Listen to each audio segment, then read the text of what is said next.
The marina attendant's hand trembled as he held out the weathered logbook, its pages brittle with age and desert sun. Sarah Mitchell's fingers brushed the faded ink, her husband's signature, dated June 14, 2012. 12 years. 12 years of searching, of praying, of slowly drowning in the not knowing. But it was the line beneath David's signature that made her knees buckle, party of 3. Not 2. 3. Her daughter Emma had been 7 years old, just 7. When they'd vanished into the red rock canyons of Lake Powell. Sarah had mourned them, buried empty caskets, rebuilt a life on the foundation of their memory. But this changed everything. The attendant's voice seemed to come from underwater. "Ma'am, there's something else. We found the boat." The world tilted. Somewhere in the distance, a hawk screamed. Sarah's vision tunneled, focusing on those 2 words written in her husband's careful hand, party of 3. Sarah Elizabeth Mitchell was born on October 3, 1978, in Cedar City, Utah, to a family that measured worth in Sunday services and sacrifice. She learned early that love was a transaction. You gave everything, expected nothing, and pretended the math worked out. When she met David James Mitchell at Brigham Young University in 1998, she saw salvation in his steady hands and quiet faith. He was born February 17, 1977, in Provo. A contractor's son who understood the weight of building things meant to last. They married in the Salt Lake Temple on June 12, 1999, and Emma Rose arrived on March 22, 2005, with David's dark eyes and Sarah's stubborn chin. The girl was electric, all questions and cartwheels and an unsettling ability to sense when adults were lying. By 7, she could read her parents like scripture, could feel the fault lines forming between them even when they smiled at dinner. David had always been a man of silences. He worked with his hands, carpentry, mostly, and spoke in the language of things built and fixed. But in the months before that June, his silences had grown teeth. He'd stare at Emma during breakfast with an expression Sarah couldn't name, something between devotion and desperation. He started planning the boat trip in April, kept saying they needed father-daughter time, kept insisting Sarah stay home to handle a kitchen renovation that could have waited. Sarah had ignored the warning bells. She was good at that, at trusting when doubt felt like betrayal, at smoothing over the rough edges of her intuition. The night before they left, David had held her so tightly she couldn't breathe. "I love you," he'd whispered into her hair. "Remember that. Whatever happens, remember I loved you both." She'd laughed it off, called him dramatic. She'd been a fool. The morning of June 14, 2012, dawned clear and merciless. David loaded the rented boat. A 20-foot bayliner, with enough supplies for a 3-day trip, coolers, life jackets, fishing gear, Emma's purple backpack stuffed with her journal and colored pencils. Sarah stood in the driveway of their Springdale home, the red cliffs of Zion looming behind her like silent witnesses. Emma had run back 3 times for goodbye hugs, each one tighter than the last. "Mom, what if we see the slot canyons? Dad says they're like walking through rainbows made of stone. Then you take 1,000,000 pictures for me, baby." David's kiss had been strange, too soft, too long, almost reverent.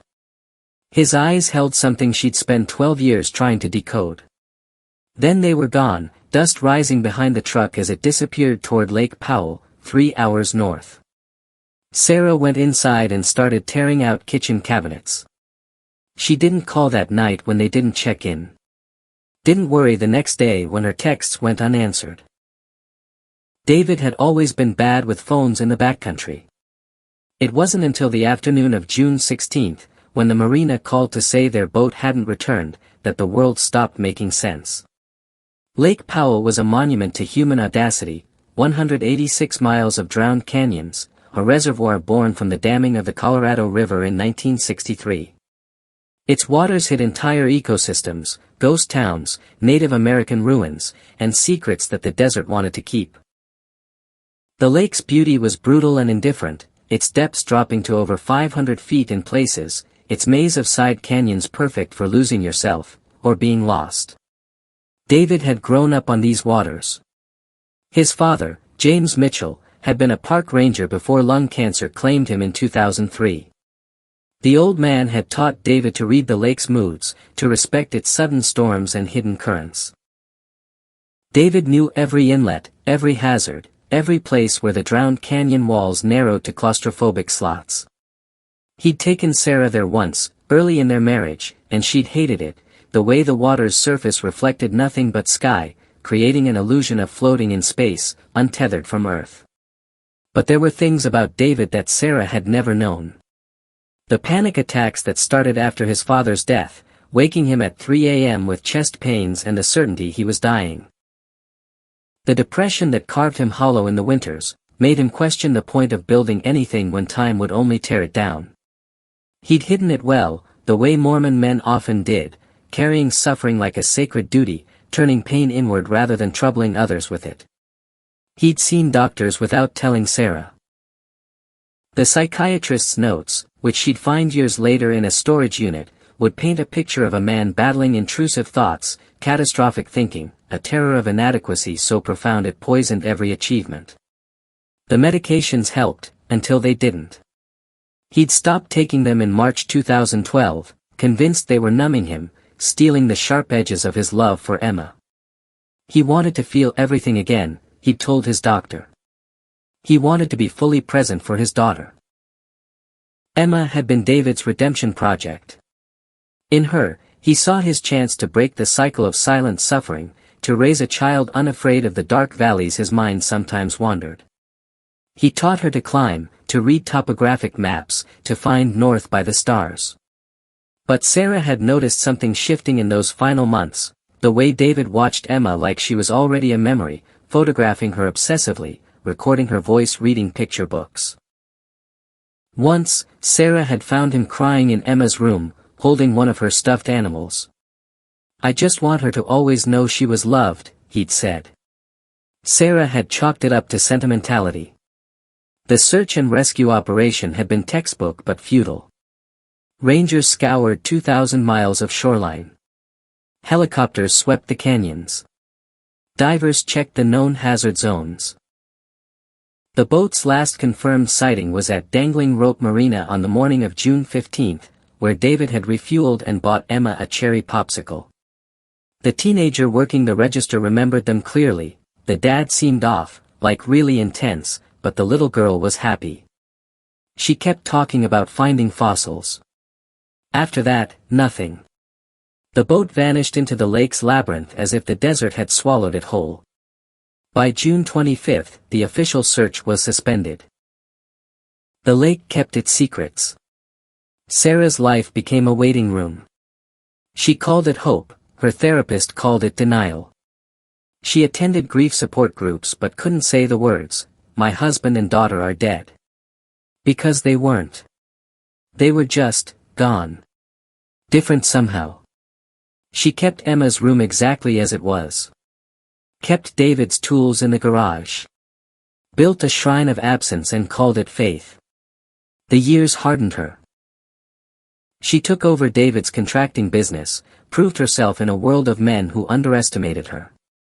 She stopped going to church, unable to reconcile a loving God with a universe this cruel. She dated once, a kind accountant who made the mistake of suggesting she'd move on. She learned to smile through the anniversary features in local news, the true crime podcasts that turned her tragedy into entertainment, the conspiracy theorists who claimed David had faked their deaths to escape some imagined crime. The call from Lake Powell came on June 14, 2024, exactly 12 years later. A drought had dropped the water level to historic lows, exposing canyon floors unseen since the 1960s. A kayaker had spotted something in a side canyon off Padre Bay. A boat, beached and partially buried in sediment. The hull number matched. Sarah's hands went numb as she listened to the ranger explain. The boat was intact. No bodies. But there were indications. Personal effects. Evidence that they'd been there, alive, for some time after the disappearance. She drove to Page, Arizona, the gateway town to Lake Powell, that same evening. The desert highway stretched endlessly, the setting sun bleeding across the horizon like an open wound. Sarah's mind spun scenarios, each more impossible than the last. They'd survived but couldn't get back. They'd been kidnapped. David had orchestrated it all. Emma had been alive for days, weeks, waiting for rescue that never came. The guilt was a physical thing, crushing her chest, stealing her breath. The ranger station was cold, fluorescent, a bureaucratic tomb. Ranger Marcus Webb, a weathered man with kind eyes, laid out the evidence on a conference table. Emma's purple backpack, sun-bleached but intact, David's wallet, still containing his license and a photo of Sarah, a journal, its pages warped and faded but readable, fishing gear, food containers, a first aid kit, heavily used. The boat was in Dungeon Canyon, Webb explained. It's a slot canyon, very narrow, very remote. The water level in 2012 would have been about 60 feet higher than it is now. Someone could have navigated in, but navigating out would have been difficult. Especially if the water dropped quickly. Sarah's voice was a whisper, they were trapped. Webb hesitated. It appears they survived for a significant period. The evidence suggests, weeks, possibly longer. The journal was Emma's. Sarah recognized her daughter's careful printing, the way she dotted her I's with hearts. The early entries were cheerful, descriptions of fish they'd caught, sketches of canyon walls, excited accounts of sleeping under the stars. Then the tone shifted. Day 7. Dad says the water is lower. We tried to drive out but the canyon is too narrow now. He says we'll wait for help. I'm scared but Dad says to be brave. Sarah's vision blurred. Day 12, we're rationing food. Dad caught 2 fish today. He lets me eat most of it. He says Mom will come soon. I drew her a picture. I hope she's not mad we stayed so long. Day 18, Dad is coughing a lot. The water tastes funny. He made me promise to be strong. I don't want to be strong. I want to go home. The entry stopped on day 23. The final page was a drawing, Sarah, David, and Emma holding hands, surrounded by hearts. Beneath it, in David's handwriting, Sarah, I'm sorry. I thought I was doing the right thing. I thought I could fix us. I was wrong about everything. Protect our girl. Tell her every day, Sarah's world tilted. Where are they? The question came out jagged, broken. We don't know. We've searched the immediate area, but... Webb's expression said what words couldn't. 12 years. Exposure. Wildlife. The desert was an efficient disposal system. But there was something else. Sarah saw it in Webb's eyes, in the way he kept glancing at a folder he hadn't opened yet. What aren't you telling me? Webb sighed, opened the folder.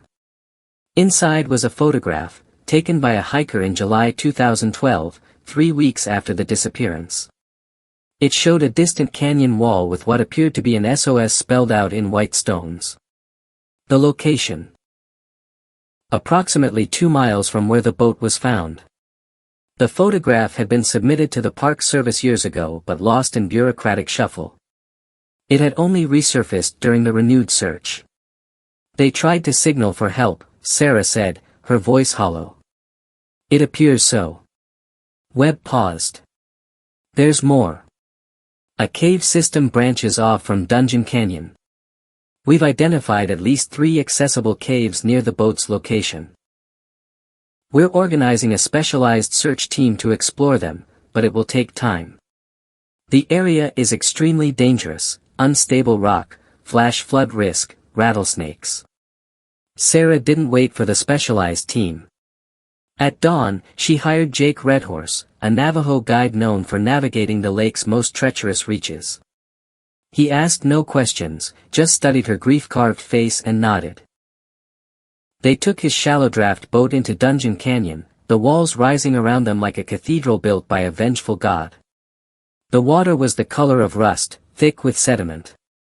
The silence was profound, broken only by the engine's growl echoing off stone. The beached bayliner looked small, pathetic, a child's toy abandoned in the desert. Sarah stepped onto the dried mud, her boots sinking slightly. The boat's interior was a time capsule of horror. Bleached by sun and scoured by wind, but still holding the shape of their last days. She found a child's sock wedged under a seat. Emma's journal had been just one of several. Sarah found 3 more, hidden in a storage compartment, their pages chronicling a descent into desperation. David's entries were meticulous at first, tracking water levels, rationing schedules, failed attempts to signal passing boats. Then they fractured. Day 15, I did this. I brought us here. Sarah was right. I was running from something, but I thought if I could have this time with Emma, just us, I could be the father she deserves. Now I've killed us both, Day 20, Emma is so brave. Braver than me. She sings to keep our spirits up. She hasn't cried once. I cry every night when she's asleep. The pills are gone. The thoughts are back. Maybe they were right. Maybe I was never supposed to survive this life, Sarah's hands shook. The final entry in David's handwriting was dated July 2, 2012, found the cave. There's water deeper in, fresh water. We can last longer. Sarah, if you find this, I'm sorry I was too broken to fix. I loved you. I still love you. But I'm so tired, Jake stood behind her, silent and respectful. The caves, she said. We need to check the caves. They found the entrance 100 yards from the boat, a vertical crack in the canyon wall, barely wide enough for a child. Sarah squeezed through, her headlamp cutting through darkness that felt older than time. The cave opened into a chamber the size of a small room, its walls covered in Emma's drawings. Stick figures of a family. Rainbows. Hearts. And words, written over and over in a child's careful hand, Mom please find us, Mom please find us, Mom please find us. Sarah collapsed. The wail that tore from her throat echoed through stone, a sound of such primal anguish that Jake, 30 feet away, felt his eyes burn. They'd been here. Alive. Calling for her. And she'd been home, renovating a kitchen, living her life while her daughter screamed into the void. The cave went deeper. They followed it, the passage narrowing until they had to crawl. Sarah's breath came in gasps, panic clawing at her throat, but she pushed forward. The tunnel opened into another chamber, and here. 2 backpacks. A makeshift bed of life jackets. Empty water bottles arranged in careful rows. And, tucked into a crevice in the wall, a plastic bag protecting a piece of paper. Emma's handwriting, shakier now, Day 31, Dad's fever is bad. He told me to leave him and try to climb out. I won't. We stay together. That's what families do. Mom, if you find this, I wasn't scared at the end. Dad told me stories about you. He said you were the strongest person he knew. He said you'd never stop looking. He was right, The date was July 8, 2012. Sarah's knees hit stone. They'd survived for 25 days. 25 days while rescue teams searched the wrong canyons, while Sarah sleepwalked through interviews and vigils, while her daughter lay in darkness believing her mother would come. The discovery of the cave journals triggered a full forensic investigation. Rangers brought in cadaver dogs, ground-penetrating radar, and a team of spelunkers to map the entire cave system. The media descended, turning Sarah's resurrection of grief into a spectacle. She endured it, hollow-eyed, a ghost haunting her own life. The forensic team found more than they expected. Deeper in the cave system, in a chamber accessible only by squeezing through a partially collapsed passage, they found evidence of a campsite. Ashes from a fire. Fish bones. And, preserved in the cave's cool, dry air, 2 bodies. Sarah wasn't allowed to see them immediately. The forensic anthropologist, Dr. Elena Vasquez, was gentle but clinical in her explanation. The remains were consistent with an adult male and a juvenile female, approximate ages matching David and Emma. The condition suggested they died within days of each other, likely from a combination of dehydration, exposure, and in David's case, infection from an apparent leg injury. They made it 32 days, Dr. Vasquez said softly. That's extraordinary. They were resourceful. They found water, caught fish using improvised tools. But ultimately, without rescue. She didn't need to finish. But there was a final discovery that shattered Sarah completely. Emma's last journal entry, found clutched in her skeletal hand, dated July 14, 2012, *day 32, Dad died this morning. He told me he loved me and that he was sorry. He told me to be brave. I'm trying but I'm so scared and so alone. I can hear helicopters sometimes, far away. I tried to scream but my throat hurts too much. Mom, I know you're looking for me. I know you didn't give up. I'm not giving up either. I'm going to close my eyes for a little while. When I wake up, I think I'll try to climb out. Dad said I was strong enough. I love you. I love you. I love you, *. The autopsy revealed Emma had died approximately 48 hours after David, likely from acute dehydration. The cave's water source had been seasonal, had dried up in early July. They'd been 12 feet from a vertical shaft that opened to the surface, a natural chimney Emma could have climbed if she'd been stronger, if she'd known it was there. But there was something else, buried in David's final effects, a suicide note, written weeks before the trip, tucked into his wallet. It had been there all along, protected by plastic, waiting to be found. Dr. Vasquez hesitated before showing it to Sarah. I think you should prepare yourself. The note was addressed to Sarah, dated May 23, 2012, *Sarah, I can't keep fighting the darkness. It's winning. I've decided to end it, but I can't leave Emma without showing her how much she's loved. I'm taking her to the lake, our last perfect trip. I'll make it special. Then I'll make sure she gets home safe before I do what I need to do. I won't let her see. I won't let her carry this. I just need her to remember that her father loved her enough to give her one perfect memory before I go, *. Sarah's blood turned to ice. He was planning to kill himself. Dr. Vasquez nodded grimly. We believe he intended to take Emma on the trip, then end his life somewhere remote after ensuring she returned safely. But something went wrong. They got trapped, and then, survival instinct took over. Or perhaps having Emma to protect gave him a reason to keep fighting. We'll never know exactly what he was thinking. The implications were staggering. David hadn't meant to kill them both. He'd wanted to die, yes, but he'd planned to do it alone, after giving his daughter one last beautiful memory. The trapping had been an accident, a terrible confluence of rapidly dropping water levels and his own deteriorating judgment.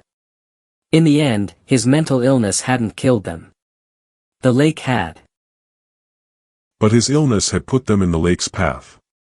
Sarah spent days reading and rereading every journal entry, every note, piecing together the psychological landscape of David's final months. She spoke with his old psychiatrist, who confirmed he'd shown signs of suicidal ideation but had never articulated a specific plan. She learned about something called altruistic suicide, the belief that one's death would benefit loved ones.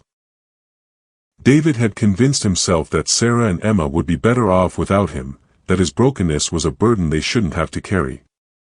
The cruelest revelation, if David had confided in her, if he'd asked for help instead of hiding his pain, they would all still be alive. The medication he'd stopped taking had been working. His psychiatrist had been adjusting his treatment. He'd been weeks away from a new therapeutic approach that might have saved him. But he'd chosen silence. And silence had killed them all. Sarah sat in Emma's room, unchanged for 12 years, and felt something shift inside her. The grief was still there, massive and suffocating, but it was no longer alone. Rage joined it. Not at David, she'd moved beyond that eventually, but at the culture of silence that had killed him, the expectation that men should carry suffering like stones, that asking for help was weakness. She thought of Marcus Aurelius, whose meditations she'd discovered in her year of therapy, * you have power over your mind, not outside events. Realize this, and you will find strength, * she couldn't change what had happened. She couldn't bring them back. But she could control her response. She could choose what this meant. The funeral was 32 days after the discovery, 1 day for each day they'd survived. Sarah stood before 2 small caskets and spoke not of God's plan or peaceful rest, but of the brutal truth: mental illness is a killer, and silence is its weapon. She spoke of David's journals, his secret suffering, his belief that he was protecting them by hiding his pain. He was wrong, she said, her voice steady and terrible. And I was wrong for not seeing. For not asking. For accepting his silence as normal. We killed them with our inability to talk about the hard things, to admit when we're broken, to demand help instead of suffering in quiet dignity. The media coverage shifted. Sarah became a reluctant advocate, working with mental health organizations, pushing for mandatory screening for Utah contractors, a group with statistically high suicide rates, speaking at schools about the danger of silence. She was hard and uncompromising, burning with a convert's zeal. She adopted Stoic practices. Daily journaling, memento mori meditations, the discipline of distinguishing between what she could control and what she couldn't. She couldn't control the past. She couldn't control the fact that David's brain had betrayed him, that a treatable illness had murdered her family. But she could control her response. She could make their deaths mean something. She sold the house in Springdale, too many ghosts. Moved to Salt Lake City, closer to the mental health organizations she now worked with. She kept Emma's drawings, David's tools, the journals. Not as shrines, but as evidence. Proof that silence kills. The final piece of the puzzle emerged 6 months later. Sarah had continued investigating, driven by a need to understand every minute of those 32 days. She hired a private investigator to interview everyone who'd been at Lake Powell in June and July 2012. Most remembered nothing useful. But one, a retired engineer named Robert Chen, remembered seeing a boat matching the Bayliner's description on June 16, near the entrance to Dungeon Canyon. I waved, Chen told Sarah, his voice heavy with guilt. The man and little girl. They were just sitting there, engine off. I called out, asked if they needed help. The man yelled back that they were fine, just fishing. The girl waved. She looked happy. Sarah's hands clenched. What time was this? Maybe 3 p.m. I remember because I was heading back to the marina before the afternoon winds picked up. Day 3. They could have been rescued on day 3. David had turned away help. Had chosen to stay. Why? The answer came from David's longest journal entry, written on day 4, * yesterday a man in a kayak offered help. I told him we were fine. Emma didn't understand why. I don't understand why. We should go. We should leave. But something in me says stay. Just one more day. One more perfect day with my daughter before the darkness comes back. I know I'm not thinking clearly. I know this is the disease talking. But Emma is so happy here. Away from everything. Just us. Just father and daughter and the canyon walls and the endless sky. Tomorrow we'll go. I promise. Tomorrow, *. But tomorrow the water had dropped another foot. The passage narrowed. And David had convinced himself they could wait another day. And another. Until waiting became impossible, and rescue became a prayer unanswered. Sarah tracked down 3 more witnesses who'd potentially seen them: a Park Service boat that had passed within a quarter mile on day 7, a fishing party that had camped in an adjacent canyon on day 10, a helicopter that had overflown the area on day 15. Each time, David had hidden the boat in shadows, had kept Emma quiet, had actively avoided rescue. He'd trapped them deliberately. Not consciously, perhaps. His journals showed increasing confusion, fever dreams, dissociation from reality, but deliberately nonetheless. His illness had hijacked his survival instinct, had convinced him that staying in the canyon was somehow protecting Emma, was giving her what she needed. By day 20, when lucidity returned and he understood what he'd done, it was too late. The water level had dropped 25 feet. The narrow entrance had become impassable. And so he tried to survive, tried to fix his catastrophic mistake, tried to keep his daughter alive long enough for someone to find them. He'd failed, but not for lack of trying. The journals showed a man fighting himself, fighting the voice in his head that whispered surrender, fighting to be the father Emma needed. Sarah stood in Dungeon Canyon 1 year after the discovery, the anniversary of their rescue, not from death, but into understanding. The cave was sealed now, a tomb marked by a simple plaque, * David James Mitchell, 1977 to 2012, and Emma Rose Mitchell, 2005 to 2012. Beloved. Lost. Found, *. She carried with her something she'd written, a letter to David, to Emma, to the versions of them that had suffered in darkness while she lived in light. She read it aloud, her voice echoing off stone. David, I forgive you. Not because you deserve forgiveness, I don't know if you do. But because carrying rage alongside grief will kill me the way silence killed you. I forgive you for being broken. For not trusting me with your brokenness. For believing that suffering alone was somehow noble or protective or kind. It wasn't. It was cowardice dressed as love, and it murdered our daughter. Her voice broke, recovered. Emma, my darling, my brave girl, I'm sorry. Sorry I didn't look harder, faster. Sorry I didn't sense something was wrong. Sorry I didn't know about your father's pain, didn't force him into the light. You were 7 years old and braver than any adult I've known. You didn't give up. You stayed. You drew pictures and wrote me letters and believed I would come. I did come, baby. Just 12 years too late. She lit a candle, technically against park rules, but Ranger Webb had looked the other way. The flame flickered in the canyon's perpetual breeze, casting shadows that danced like ghosts. I've learned something these 12 years, Sarah continued. That love isn't enough. That wanting to protect people isn't the same as actually protecting them. That silence is a poison we pass down like religion, teaching our children that suffering is private, that asking for help is weakness, that we should die quietly rather than live loudly. She paused, collecting herself. David, you taught Emma to read stars, to fish, to be brave. But you didn't teach her the most important thing. That it's okay to be broken. That brokenness isn't shameful. That asking for help is the bravest thing we can do. So I'm teaching her now, even though she's gone. I'm teaching everyone who will listen.